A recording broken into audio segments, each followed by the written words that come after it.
I would now like to take an opportunity to share a little bit of information with you about the USA Learns teacher side, which is at usalearns.org/teacher. And if this is your first time coming, you would click on the big red register button and complete a form. And if you've already registered your next time, you would hit the sign in button. Okay, so here we are. This is the registration form. And you can create your own course literally in about 2 minutes or less, I think.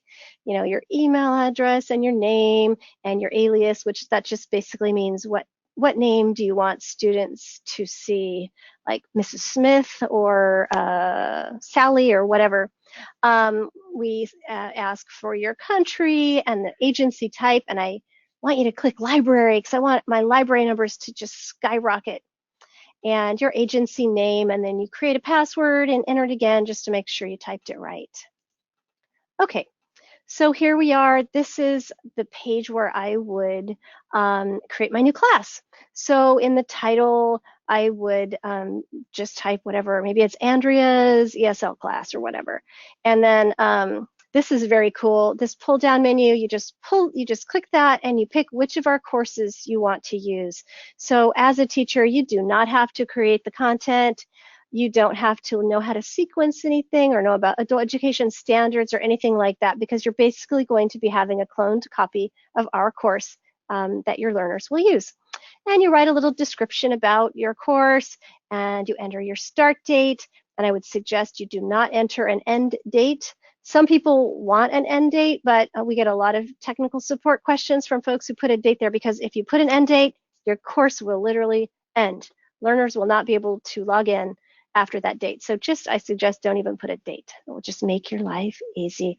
And so I'm going to ask you a question. Guess how many libraries, when I checked, I don't know, a couple weeks ago, had registered on USA Learns and indicated that they were from a library organization? Guesses, guesses, guesses. Okay, I'm going to tell you the answer. It was only like 77 libraries. And I thought, what?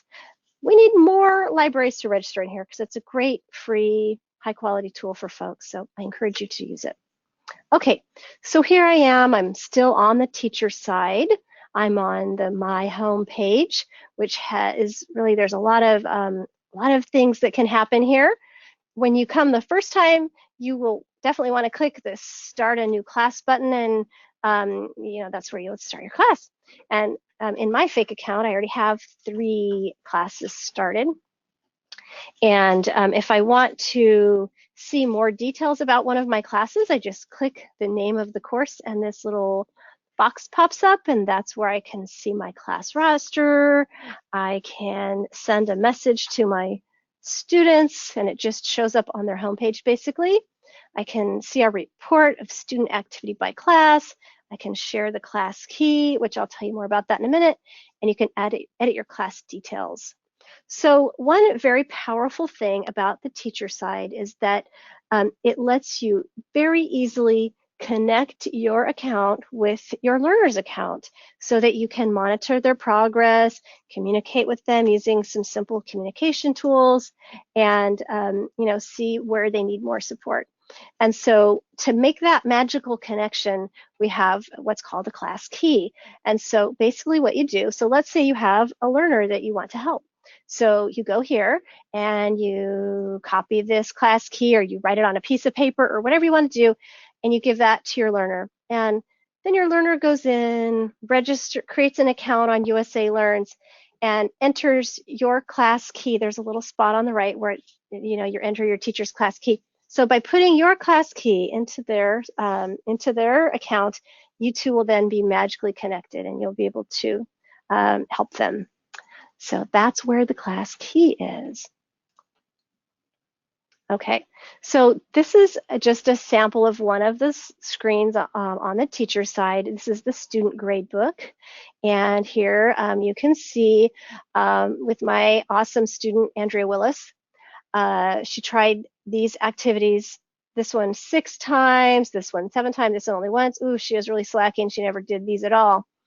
You can see the date the most recent one was completed and how much time was spent. And this is all of the tries added up equal this.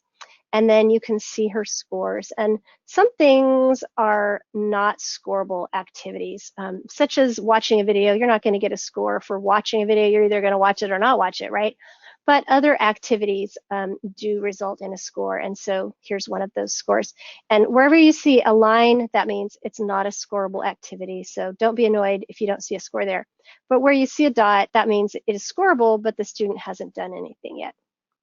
Okay, so here we are. Tip from Katie, not sure which course your students should do? You can have them take an assessment. This is not a literacy program thing. This is USA Learns has fewer than 15 questions that your learner can go over, and then you can see at the end it'll say, I recommend second level class, I recommend first level class. So you don't have to make that choice for them. However, you will probably be speaking to these people. That's going to help.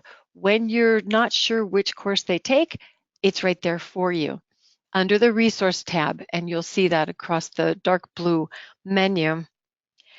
I do think that it's important, though, you are interacting. If the person is not confident, it's good to start at the beginning and they can choose the units that they pursue and improve their English that way.